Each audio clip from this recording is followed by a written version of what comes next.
وعلى آله وصحبه ومن اهتدى. Amma ba'd. Yang saya hormati Tuan Imam, Tuan Bilal, Musi Masjid Ahli Jatuh Kuasa, Muslimin Muslimat rahimakumullah. Pertama-tama jutaan syukur kita panjatkan pada Allah Subhanahu Wa Taala. Pada malam ini kita berada pada 13 Zulhijjah 1442. Sangat penting kita sama-sama tanamkan dalam diri kita masing-masing. Bagi mereka yang belum buat ibadah haji, kena tanam niat. Bukan lagi tanam, kena pahat niat. Kalau tengok dalam surat khabar utusan Malaysia tadi saya baca, daftar haji tahun ini, sekarang ni daftar lagi 124 tahun naik nama. Bukan tanam lagi, kena pahat. Umur 60 daftar haji, 124 tahun lagi. Kita pun tahu mana apa dalam tu dah. Jadi jangan kita fikirkan nama takkan naik, mustahil. Pincin baru nak daftar haji, mustahil naik nama. Tak, ini panggilan Allah. Labbaik Allahumma labbaik, labbaik la syarika laka labbaik, innal hamda wan ni'mata laka wal mulk la syarika lak. Tak teringin ke nak mengucap sebutan ni? Tak teringin ke nak mengucap talbiah ini di Mina? Tak teringin ke nak mengucapkan talbiah ni ketika nak pergi melontar? Tak teringin ke? Tengok orang lah, oi, apa kata orang parik berjumpa air mata. Kalau dah pernah pergi, teringat masing-masing update status dalam Facebook zaman dia pergi haji. Sebab sonok yang amat-amat sangat. Tak sama kita pergi melancong ke London, tak sama kita pergi melancong ke Paris, tak sama. Ke Paris lagi tak sama. Seronok kan. Pertama, bagi mereka yang belum daftar haji, wajib daftar haji. Jangan fikirkan umur mustahil naik nama, jangan fikirkan itu. Itu kerja buat Allah Ta'ala. Itu kerja Allah Ta'ala. Jangan bubuh sikit je untuk upah haji. Arwah lapak ni dan upah haji je kata. Dah, cukupkanlah. 10,000 ke 12,000, 14,000, cukupkan. Yang penting kita ada niat ini, insya-Allah dengan izin Allah, Allah akan panggil kita, Allah akan panggil kita. Kerana Allah sangat mendengar panggilan kita. Yang kedua tentang ibadah korban. Jadi bermula pada saat ini juga kita kena menanam azam supaya tahun depan kita dapat untuk ikut serta berkorban. Walaupun tak mungkin seekor lembu, satu bahagian dari lembu atau seekor kambing mesti ada. Malu kita dengan orang-orang susah yang mampu berkorban, yang sanggup berkorban. Kenapa kita orang yang senang duduk rumah batu pun tak mampu korban? Malu kita kan? Kita kena korban. Buat, ikut serta berkorban. Walaupun ada had, tak, yang penting kita dah ada tanah niat, dah tabung duit untuk kita ikut serta berkorban. Muslimin muslimat rahimakumullah, insya-Allah pada malam ini kita akan telusuri lagi beberapa hadis Nabi SAW dari kitab Tajzib At-Turaful Hadis.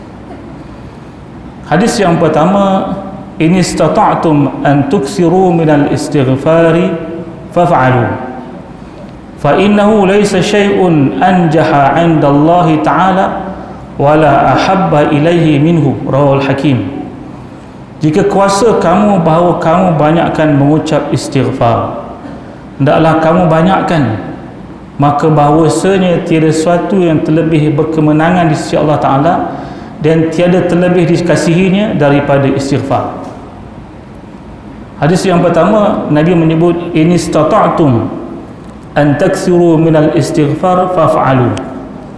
Jika kamu mampu untuk memperbanyakkan istighfar, maka lakukanlah.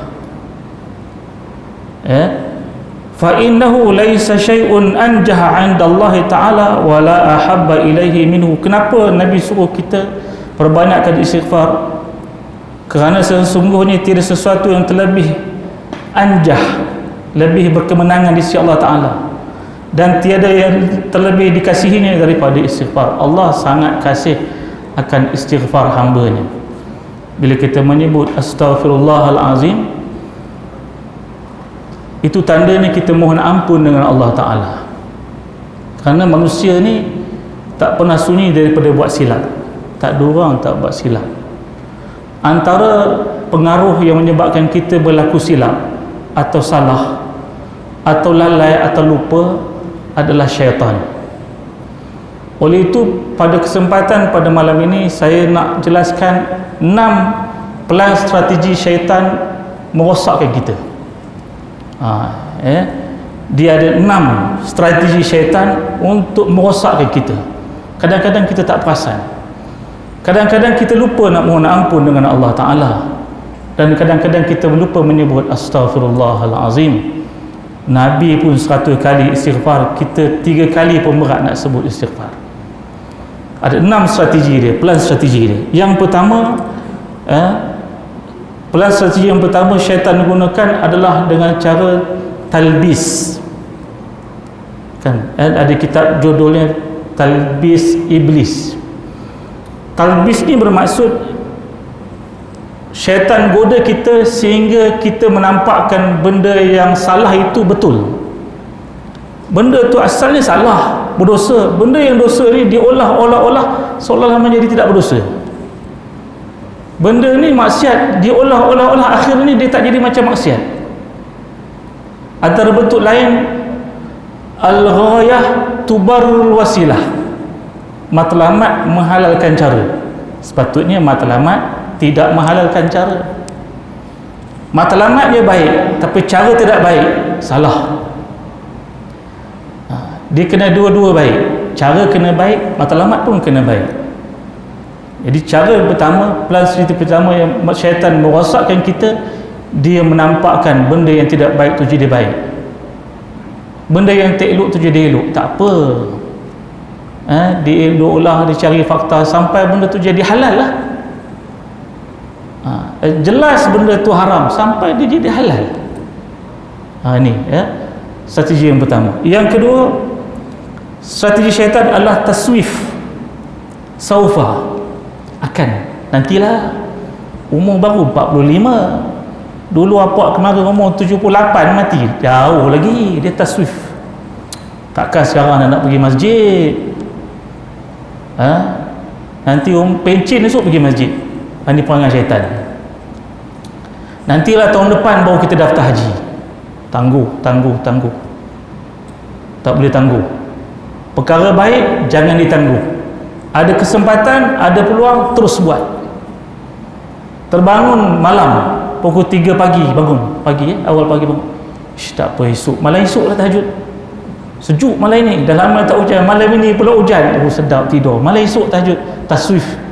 Malam esok langsung tahajud, lama-lama sama sudah tak tahajud. Tahun depan lah buat korban, tahun depan taswif. Jadi itu perangai syaitan. Pelan strategi kedua syaitan adalah taswif. Jadi kita jangan suka taswif. Nanti.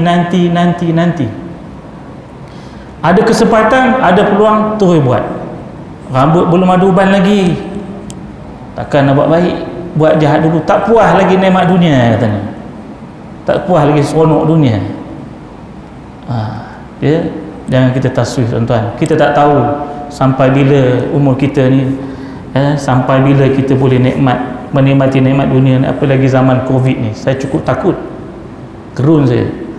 Orang ni sahabat saya meninggal dunia akibat Covid, umur sebaya dengan saya, 45 umur, 45. Dia boleh buat rakaman daripada dia dibawa oleh doktor dari rumah dia, naik ambulans sampai dia ditidurkan. Kami dalam grup tu semua tengok lah dia melawaknya, bukan main, macam tak ada nak mati.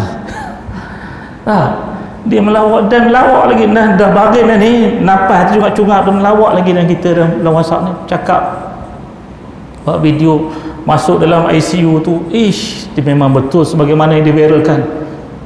Dalam ICU tu dah cacar marbah rupanya, kita tengok pun takut. Dia apa hidup, pagi masuk, malam baru dapat katil. Dia dah pakai ini ya, malam baru dapat katil. Takut kita, tak sangka dia mati lebih awal, meninggal Covid. Jadi jangan kita taswif, jangan kita nanti. Bila ada kesempatan, ada peluang, ada kesihatan, ada rezeki, kita tunaikan cepat-cepat. Kita takut kita tak sempat nak buat. Sebagaimana tazkirah hadis yang dibaca oleh Al-Fadhil Tuan Imam kita Ustaz Zul lagi tu lah. Waktu yang paling baik bersedekah tu bila masa sihat, bila ketika banyak. Kalau dah nak mati baru nak bersedekah, kenapa kata Nabi? Kerana ketika itu memang dah tentu dah. Tanah ini untuk sepolan, duit ini untuk sepolan, benda ini untuk sepolan, semua dah tentu dah. Kalau itu waktu yang terbaik, masa kita sihat, masa kita kuat, masa kita banyak, ini kita kena sedekah, kena infakkan. Itu yang kedua. Dan pelan strategi yang ketiga syaitan ini adalah tahwin. Tahwin ni ambil mudah, ambil ringan je, sikit je, kecil lagi, renik benar lagi. Takkan nak suruh sembahyang subuh katanya. Kita dulu pun mula sembahyang subuh umur dah 15 baru sembahyang subuh. Dia memang baru umur 10 tahun tak payah sembahyang subuh lah. Suka ambil ringan, ambil mudah. Jadi kita sepatutnya bab akidah, bab syariah, bab hukum hakam jangan kita ambil mudah. Kita kena tegas. Bab lain tak apa, kita boleh kita buat timbang antara, boleh mudah-mudah. Tapi bab yang perlu kita tegas, perlu kita kukuhkan, perlu kita perkuatkan, kita kena kuatkan dan kita kena kukuhkan. Jangan kita ambil mudah, ambil rengkah-rengkah. Jadi ini perangai syaitan, dia suka kita ambil mudah dalam urusan akidah, ambil mudah dalam urusan syariah, dalam urusan ibadah, dalam urusan muamalah, dalam urusan munakahat dah. Jangan kita ambil mudah. Kemudian yang keempat, tas'ib. Apa maksud tas'ib ni? Dia menanamkan perasaan dalam diri kita ni bebanan, susah, susah semayang 5 waktu ni. Orang Kristian semayang seminggu sekali pun celum-celam datang, itu akan datang. Ni komen tiap-tiap minggu semayang Jumaat, hari-hari 5 kali semayang. Berat. Setahun sekali 30 hari berlapar berdahaga siang hari. Lalu ke masuk Islam? Tu syaitan punya perangai. Tak payahlah jadi bagus sangat, sikit-sikit jadilah. Tak payahlah rajin-rajin sangat datang masjid, asalkan semayang jadilah. Lalu meredah panas tengah hari nak semayang maghrib, semayang Jumaat. Tas'ib. Syaitan dia suka meniup atau menanam atau membisik-bisik beri kita perasaan supaya kita ambil berat. Tak payahlah insaf, tak payahlah taubat. Susah taubat tu, susah insaf tu. Mereka dulu tak pakai tudung, tiba-tiba nak pakai tudung, nak pijok katanya. Dia menyusahkan, bebankan. Mereka nak bagi banyak duit pada masjid. Buat apa bagi? Masjid tu banyak duit. Cuba tengok belakang tu, bersusun nombornya katanya. Tak payah bagilah dah, memang ada banyak duit. Ni syaitan. Kemudian yang kelima, tai'is, putus asa. Wala tai'asu min rauhillah. Ini juga adalah pelan strategi syaitan untuk merosakkan kita. Apalagi kita dalam keadaan pandemik ini, kita rasa cepat putus asa, terutama yang kerja swasta, yang kerja sendiri. Sebenarnya pada prinsip saya, kita kena sama-sama tanam apa yang diajar oleh Nabi. Nabi mengumpamakan seperti burung yang pergi mencari makan hari-hari, dalam keadaan taghdu khimasan wa ta'udu bitanan. Burung setiap pagi dia taghdu khimasan, keluar daripada sarang dia dalam keadaan khimas, dalam keadaan tak ada makanan pun, kosong. Dia tahu tak mana tempat makan? Tak tahu. Dia bukan macam ayam daging, ada makanannya. Ayam telur lagi banyak makannya, banyak makan banyak telurnya. Burung tak ada, khimas. Mana ada? Tak mana ada. Yang penting apa dia? Dia mesti terbang dan terbang, cari dan cari. Pasti dia akan balik. Wa ta'udu bitanan, balik dalam keadaan bitanan, dalam keadaan penuh perutnya, paruhnya dengan makanan. Malah kadang-kadang dia boleh bagi pula anak dia makan. Kita pun heran, mana datang rezekinya burung ni, kita tak tahu. Bukan ada tentunya. Kalau burung duduk dekat bendang, memang kita tahulah padi, bila padi dah habis, mana makannya? Burung yang duduk di keliling rumah kita, di mana makannya? Bukan hari kita nak bergaduh depan rumah kita dia makan, tak ada. Tapi dia boleh hidup, tak ada mati, tak ada susah, tak ada angkat bendera putih burung, tak ada. Tolong kemal tak ada makan, dah. Orang beriman la tayasu min rauhillah. Sebagaimana dibaca oleh tuan imam tadi, rakaat yang kedua, walladzi idza wa minan nas idza massahu syarru ya'usa. Betul tuan? Di kalangan manusia ni, apabila ditimpa ujian asyar, kejahatan, bebanan, kesusahan, dia apa sikap dia? Ya'usa. Cepat menang putus asa. Mana boleh mak, susah, kerja tak ada, makan tak ada, siapa nak bagi? Carilah kerja, keluarlah. Duduk dalam rumah memang tak ada makan, cari kerja. Sekarang duduk dalam rumah orang boleh makan lah sekarang. Semua ni dalam handphone semua. Dah duduk di rumah je, bukan keluar pun, dia di rumah je, tapi boleh makan, malah lebih banyak makan daripada zaman ni, bukan pandemik. Yang penting kita mesti jangan putus asa, kerana putus asa ni perangai siapa? Perangai syaitan. Dia goda kita. Jangan putus asa. Tak ada anak, jangan putus asa. Berdoalah, munajatlah dengan Allah Ta'ala, kerana anak tu datang dari Allah Ta'ala. Tak ada kerja, jangan putus asa, cari kerja, sungguh-sungguh cipta kerja. Kalau kita tak boleh kerja dengan majikan, kita sendiri jadi majikan. Berapa ramai kita yang putus asa dengan hidup, yang sampai boleh bunuh diri tak? Sebab putus asa. Boleh. Orang luar datang ke Malaysia, sekelas pinggang zaman Pol Pot dulu, ingat? Berjalan dia mau datang sampai masuk Malaysia ni. Sekarang dia balik ke negara, naik apa? Naik kapal terbang business class, first class. Sebenarnya tengok tuan, duduk sebelah tengah naik kapal terbang, sembang. Dulu saya zaman Pol Pot, Ustaz datang kemari, naik kapal terbang, awak duduk ekonominya, dia duduk business class. Handai, malu saya. Yang penting prinsip ini Nabi ajar, tardu khimasan wa ta'udu bitanan, balik ke sarangnya pasti akan kenyang. Yang penting jangan cepat putus asa. Tak mau plan yang ini, buat yang ini. Tak mau yang ini, buat yang ini. Memang nak capai kemenangan, kesenangan bersama dengan kesusahan. Inna ma'al usri yusra. Bersama kesusahan tu pasti Allah akan bagi senang, dan Allah tak akan biarkan kita terus dalam keadaan kesusahan. Kemudian plan strategi yang keenam yang dilakukan oleh syaitan adalah al-ightirar, iaitu tipu daya atau terpedaya daripada kawan-kawan, pedaya kita, pengaruh kita. Kawan ni penting, sebab tu kita kena cari kawan yang boleh bentuk kita, boleh ajak kita buat baik.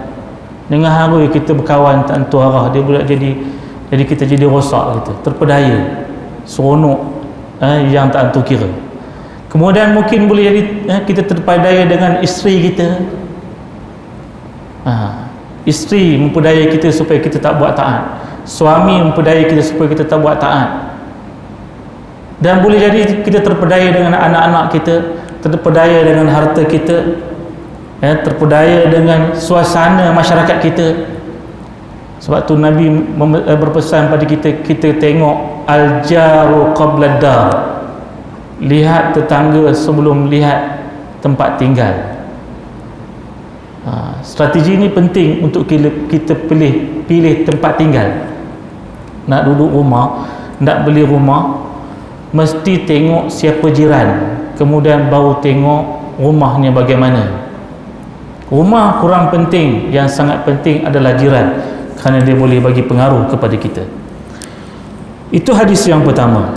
Hadis yang kedua, innallaha ta'ala katabal ihsana ala kulli syai'in, fa idza qataltum fa ahsinul qitlah, wa idza dhabhtum fa ahsinuz dhibhah, wal yuhidda ahadukum syafaratahu falyurih dhabihatahu. Rawahu Muslim.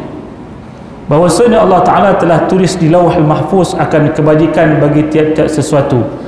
Maka apabila kamu membunuh akan binatang umpamanya, maka hendaklah kamu elokkan bunuhan kamu, dan apabila kamu menyembelih, maka hendaklah kamu elokkan sembelihan kamu, dan hendaklah pertajamkan mata pisau kamu, dan hendaklah kamu istirahatkan binatang sembelihan kamu dengan dirongkahkan ikatan kakinya,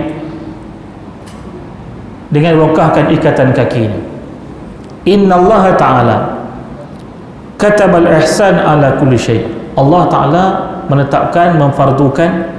Kataba di sini maksudnya memfardukan, menetapkan al-ihsan, kebaikan, ala kulli syai', dalam semua perkara. Allah memfardukan kepada kita kena buat baik dalam semua hal, semua benda. Apapun yang penting kita kena buat baiklah. Di dalam hidup ni memang untung kalau kita buat baik, sangat untung. Innallaha ta'ala katabal ihsana ala kulli syai'. Antara contoh yang Nabi bawa dalam hadis ini, fa idza qataltum fa ahsinul qitlah. Bila kamu nak bunuh, maka perbaikkan bunuh ni kamu. Hatta nak ngambil nyawa pun kena ngambil nyawa dengan cara yang baik, yang dengan cara fahamnya juga dengan cara yang mudah mati, dengan seksa juga. Ada seorang bala ni tanya, dia buat perangkap kera. Sekarang dapat perangkap kera kan, soal dalam bubur pisang ke beberapa, kera tu masuk banyak kera, 7-8 ekor. Yang tahu video saya, macam mana gaya nak bunuh kera ni Ustaz kan? Macam mana gaya nak bunuh kera? Fa idza qataltum fa ahsinul qitlah. Bila kamu bunuh dengan cara yang cepat mati. Dan bunuh pula jangan viral pula bunuh. Nanti macam-macam isu sekarang ni. Demo kera pun dia sayang. Saman tak tu kira sekarang. Asal sikit saman. Kalau orang yang nyaman nak kera kita hantar rumah dia, boleh juga kita hantar rumah dia. Jadi kalau kita nak bunuh kera ni, bunuh dengan cara yang paling cepat mati. Apa cara? Kita fikirlah yang kita boleh buat. Pasang perangkap tikus, masuk tikus, bayar lengan tikus masuk. Macam mana cara nak beri cepat mati? Jangan kita jemur dia, kesian dia. Memang mati tikus tu bila kita jemur, panas dia. Tapi kesian dia, lambat mati. Apa cara cepat mati? Jeruk yang panas cepat mati tak? Rasa limika jeruk yang panas. Apa-apa. Jadi kita fikirlah apa yang paling baik dan paling memudahkan, paling cepat mati supaya tak begitu nampak menyiksa diri dia. Fa idza qataltum fa ahsinul qitlah. Nak membunuh pun kena baik, apalagi nak buat benda yang baik, kenalah buat benda yang cara yang baik. Kemudian wa idza zabahtum fa ahsinu zabahah. Bila nak menyembelih pun begitu juga, menyembelih dengan cara yang baik, dengan eloklah. Kita baru lagi nak menyembelih haiwan kurban ini, memang kita nampak paksa dia, ketikat dia, kita baringkan dia, nampak kita paksa. Wa idza zabahtum fa ahsinu zabahah. Memang kalau di tempat kita ni, memang bila kita nyembelih lembu, nyembelih kambing pun 4-5 orang megang kambing dah. Halus kambing tu 4-5 orang megangnya, orang megang lembu. Tuan tengok balik, tengok YouTube nyembelih di Ka'kiyah, Suq Ka'kiyah Mekah, ataupun sekarang ni di Syara'i, ataupun di Jabal Qurban sekarang ni di Mina, dekat Mina. Seorang je nyembelih kambing. Kambing tu 200-300 sehari boleh dia sembelih seorang je. Nyembelih unta lagi senang, entah berdiri dia unta tu, memang kena berdiri lah, bahagian tak termelih kita. Entah berdiri dia unta tu, topuk tu gosok-gosok, serah tengkuk je dia. Mungkin dia tahu, tak apa, aku husnul khatimah. Mudah je. Lembu je tu juga senang sembelih. Tak ada macam kita. Mudah. Cuma Nabi pesan, wa idza zabahtum fa ahsinu zabhah. Bila menyembelih dengan cara yang dengan elok. Kita kena tahu ilmunya, ilmu menyembelih. Bukan semua orang boleh ada ilmu menyembelih ni. Bukan semua orang boleh pegang pisau dengan kuat.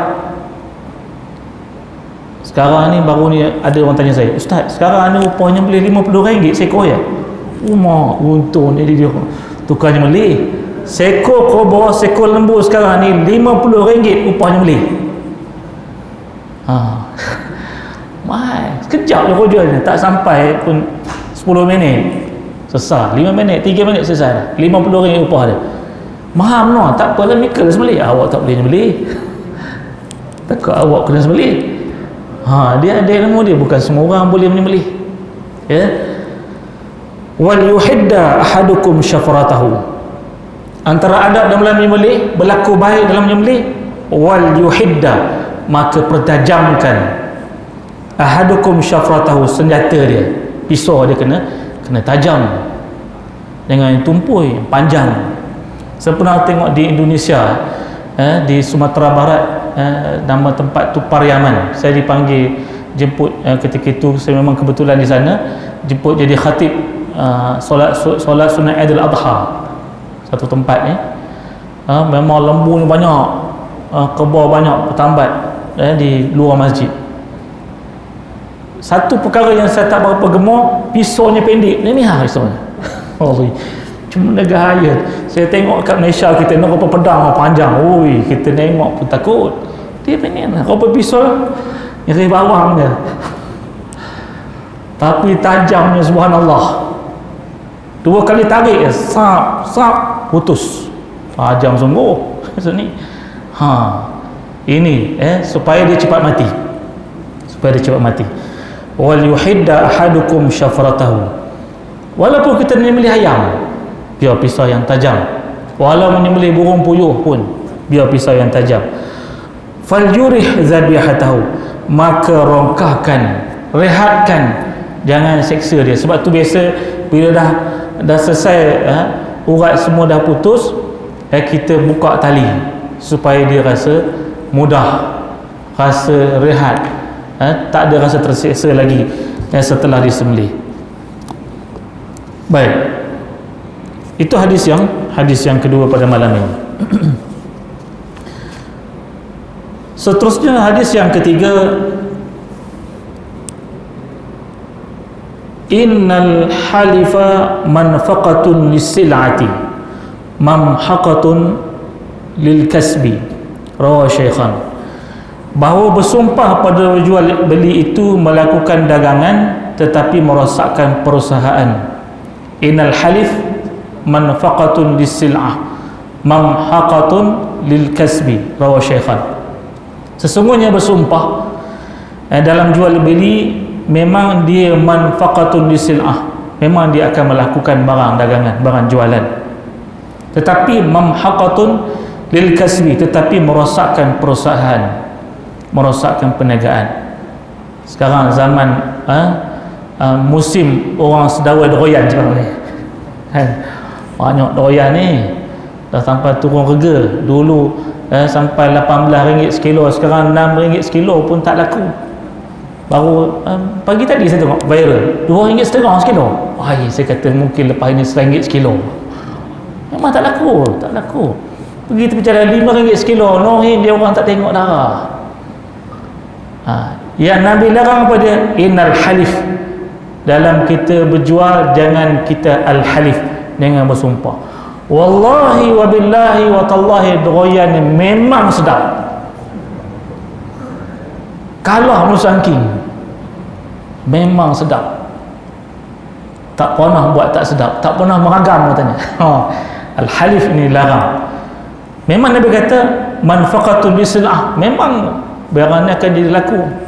Tengok pula kulit ni pun cantik, duri ni pun susun cantik dah. Wallahi wa billahi wa tallahi, doyan ni memang sedap. Tebuk, kita berasa tangan lah, memang sedap, memang sedap. Tapi bila bawa balik rumah, tang tebuk tu dia sedap, yang lain mangkau. Nyumpah lah orang di rumah, orang hajar punya ni mahal RM6 sekilo, doyan musangking. Kita punya teringin nak makan lah, beli lah juga, gagah lah beli. Memang dia pandai. Tang yang cantik tu yang ditebuk, bila tekan memang cantik, bila balik solah itu dia yang cantik. Dah isinya 5 ulah aja. Jadi kita tak boleh al-halif, kerana Allah yang sangat tahu dan Allah yang maha tahu. Sama dengan yang remutan, ini ustaz bukan remutan anak sekolah, ini remutan mahasiswa katanya. Besar lagi katanya, isi tebal, lekang. Kita pun rasa memang tebal, memang lekang. Balik rumah, ya Allah, masamnya tak lekangnya. Sikit lagi akan sampai zaman masa dukulasat atau dokong. Saya pernah sekali kena beli dokong ni, cukup saya geram sampai hari ni saya teringat. Geram sungguh. Dia pandai letak depan dekat dengan kita ni yang cantik-cantik, yang besar-besar, yang bagus-bagus. Yang dekat dia ni buah minggu lepas kat dia. Pasal malam orang kau pun nampak kelemayan ni mata. Lampu ada tak ada je. Ambil 3 kilo RM10, 3 kilo RM10. Kita pun beli. Rasa yang depan. Kita rasa ustaz rasa. Balik rumah, ya Allah, memang dah berlembam-lembam, kita tak nampak. Kita balik di rumah nyumpah. Dia nyumpah ketika jual, kita nyumpah ketika beli nak makan. Sakit dia punya hati, tereban muka sampah aja. La haula wala quwwata illa billah. Innal halifa munfiqatun manfaqatun lisil'ah, akan melakukan perdagangan, tetapi mamhaqatun lil kasbi, akan merugikan perusahaan. Sekali itu je lah orang beli, apalagi kita rutin di situ. Tang pokok besar tu kita berniaga, kita pula nyumpah, memang situlah tahun depan inilah dia yang mangkau kemarin. Orang tak boleh, tapi orang sebut hanya dia jual dolar lain lah, ambil tempat lain lah, tapi kita ingat yang mangkau tu, kita ingat yang tak elok. Jadi jangan, kalau kita berjual, kita jangan, kita hati-hati. Melainkan memang dah kita buka, memang kita rasa, memang kita tahu memang benda ni bagus. Kita tak nafikan lah, memang ada yang macam tu. Cuma kita dilarang untuk kita menyumpah sesuatu barang dagangan kita, kerana kita tak tahu dia akan berubah, dia akan rosak. Sama juga ada restoran dia jual gulai kambing. Ada satu restoran dia jual gulai kambing, bukan di Perak, saya tak boleh sebut, nanti tutup kedai. Dia jual gulai kambing, memang sedap gulai kambing ni, memang sedap. Orang makan macam ni, orang makan gulai kambing, nak gulai kambing dara katanya, bukan lembu je lah, kambing pun dara. Lembut lah. Tapi yang heran, sedapnya bila kita makan di kedai tu je, balik rumah dah tak sedap. Bungkus memang tak sedap. Yang sedap makan di situ. Datang 2-3 orang sahabat saya, ya Allah, ramahnya ustaz, kata yang duduk di atas, di bawah, duduk tiang, pakai tiang atas meja. Benda itulah makhluk tu. Itu dia jadi sedap orang makan di situ. Baik, jadi jangan jual beli, kita digalakkan jujur dengan apa yang kita jual. Kalau kita tahu memang benda ni tak elok kita sebutlah. Kalau kita tak sebut, kalau kita tahu benda tak elok, kita diam sudah. Benda kita jual ni kurang bagus, tapi jangan cakap. Lebih baik diam, lebih baik. Orang pembeli boleh bezakan dengan harga. Yang ini RM5, yang ini RM3, yang ini RM6. Dengan harga pembeli boleh banding beza. Mungkin RM6 lebih bagus, RM3 dia mungkin doyan untuk buat tempoyak je. Dia boleh tahu macam tu, dah cukup.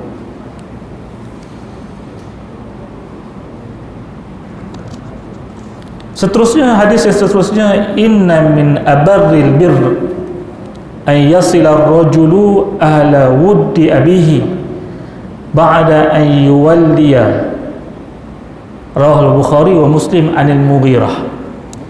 Bahawa daripada sebesar-besar kebajikan itu bahawa dihubung oleh lelaki akan ahli kekasih bapanya, kemudian daripada berpaling ia, yakni meninggal dunia. Dalam hadis ini Nabi menjelaskan cara yang sebaiknya kita lakukan untuk berbuat baik kepada ibu ayah kita yang telah meninggal dunia. inna min abarril birri an yasila ar-rajulu ahla wuddi abihi ba'da an yuwalliya. Sesungguhnya min abarril birri, daripada sebesar-besar kebajikan itu, bahawa dihubung oleh lelaki akan ahli kekasih bapanya. Itu antara kebajikan yang baik yang besar adalah kita berbuat baik dengan ahli atau orang yang dikasihi oleh bapa kita, mak kita, Allah yarham. Jadi cara kita berbuat baik kepada ibu bapa kita yang telah meninggal dunia adalah berbuat baik kepada kawan-kawan atau kekasih atau keluarga mak ayah kita.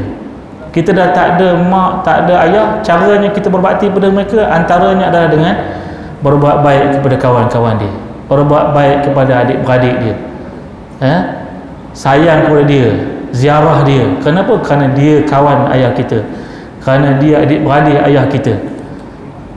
Inna min abarril bir an yasila ar-rajulu ahla wuddi abihi ba'da an yuwalliya, setelah bapa kita meninggal dunia. Seterusnya sabda Nabi SAW, kita masih lagi hadis yang diawali dengan huruf hamzah atau huruf alif, ya. Inna min ibadillah man law aqsama 'ala Allah la abarrahu. Bahawa setengah daripada hamba-hamba itu mereka yang mana jikalau berdoa ia kepada Allah Ta'ala, nescaya dikabulkannya. Inna min ibadillah, inna min ibadillah, ada di kalangan hamba-hamba Allah, kata Nabi, man law aqsama 'ala Allah la abarrahu, sesiapa yang apabila dia berdoa pada Allah Ta'ala, la abarrahu, pasti Allah kabulkan. Doa-doa yang Allah kabulkan, orang-orang yang Allah kabulkan doa, antaranya siapa? Kita yang terdekat. Antara orang yang makbul doanya selain daripada ibu dan ayah kita adalah isteri kita. Pernah tak kita minta isteri kita doakan kita? Kita kena minta doakan supaya kita tetap iman, sihat tubuh badan, dimurah dan dimudahkan rezeki. Minta dia doa. Dia bukan tahu apa ustaz, dia duduk rumah je. Tak, doa ni makbul. Doa isteri ni sangat makbul. Antara juga orang yang makbul doanya adalah ahli masjid, ahli surau. Ini orang yang makbul doa. Alim ulama makbul doa, minta dia doakan kita. Doa mereka ni makbul. Doa ni bukan tunggu dia angkat tangan saja, dengan sebutan dia, dengan ucapan dia juga adalah doa, dengan tulisan dia juga adalah doa. Jazakumullah khair juga doa, barakallahu fiik doa. Orang doakan kita. Nah, assalamualaikum doa.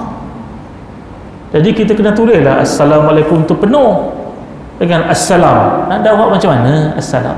Saya tak jawab. Mereka nak doa ke nak salam? Tulis. Ni dapat pahala ni. Memanglah panjang lengur jari nulisnya. Assalamualaikum tu dapat pahala ni. Doa orang.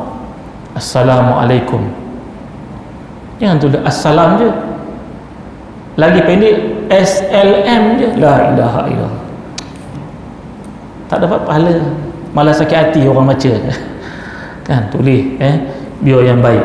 Jadi kita kena minta orang lain doa kita. Dibolehkan minta, tolong doakan saya, tolong doakan anak saya ni. Tak semestinya ustaz makbul doa. Tuan siap makbul doa. Kenapa? Kerana dia ikhlas. Tuan imam makbul doa. Kenapa? Kerana kerjanya ikhlas. Orang-orang yang bekerja amal makbul doa. Kenapa? Kerana kerjanya ikhlas. Minta doakan. Orang yang musafir juga makbul doa. Orang yang berpuasa juga makbul doa. Anak-anak kita makbul doa. Doakan ayah, doakan ayah. Ayah nak jalan jauh ni, doakan ayah. Jadi kita minta orang lain doakan. Kita tak tahu tentang mana doa, siapa yang makbul doanya sehingga kita tercapai apa yang kita inginkan. Kita tak tahu. Mungkin doa orang yang kecil, mungkin doa kanak-kanak makbul doa. Bukan doa ustaz, bukan doa imam yang makbul doa, tapi doa anak kita yang paling kecil, dia yang makbul doa. Masya Allah, kita tak tahu. Subhanallah. Inna min ibadallah, kata Nabi, ada di kalangan hamba Allah yang apabila dia berdoa pasti makbul doanya. Muslimin muslimat rahimakumullah, hadis yang terakhir pada malam ini yang saya ingin kongsikan adalah inna mimma adrakan nasu min kalamin nubuwah al-ula idza lam tastahi fasna' ma syi'ta. Bahawa setengah daripada barang yang didapati oleh manusia daripada perkataan Nabi-Nabi terdahulu, apabila tidak malu engkau perbuatlah sekehendak kamu. Hadis riwayat Bukhari. Inna mimma adrakan nas min kalamin nubuwah, sesungguhnya daripada apa yang diketahui manusia daripada kalamin nubuwah, kata-kata para nabi yang terdahulu, al-ula, kata-kata yang sama, idza lam tastahi fasna' ma syi'ta, bila tak ada rasa malu buatlah apa kamu suka. Jadi malu ni sangat penting. Kata Al-Imam Ibn Qayyim, dia membahagikan malu kepada dua. Yang pertama, malu dengan Allah Ta'ala, malu untuk melakukan dosa kerana Allah lihat, kerana Allah tahu. Yang kedua, malu dengan manusia. Bila dua-dua ni tak ada, yang itu hilang perasaan malu. Tak ada malu. Kata satu pepatah Arab tentang orang perempuan, minta maaf perempuan ya, orang perempuan ni Allah bagi perasaan malu yang sangat tebal dalam diri dia. Pepatah Arab ni berbunyi, laula istihya'u la bara'na tahta rijal fil aswaq.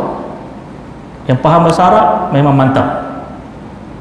Orang perempuan ini, kalau Allah tak bagi perasaan malu dalam diri dia, la bara'na tahta rijal, tentulah mereka ni akan duduk di bawah lelaki walaupun di pasar, di depan orang ramai.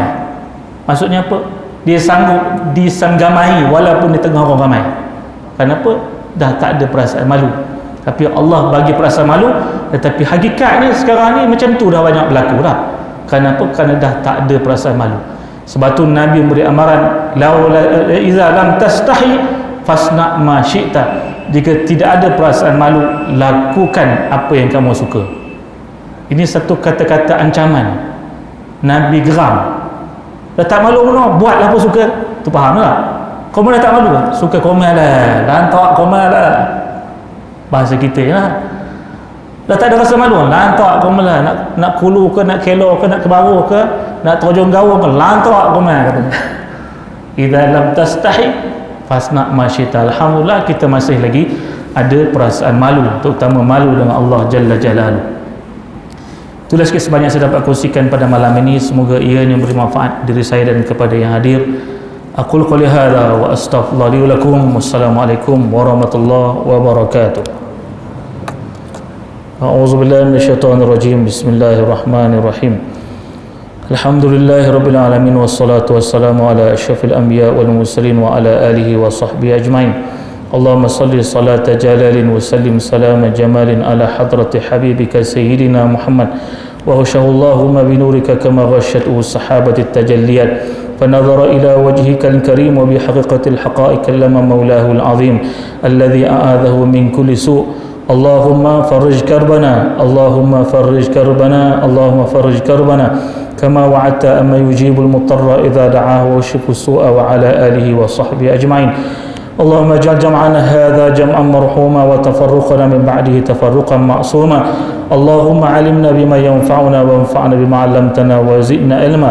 اللهم فقهنا في الدين وعلمنا التأويل. سبحان ربك رب العزة عما يصفون وسلام على المرسلين والحمد لله رب العالمين. تقبل الله منكم.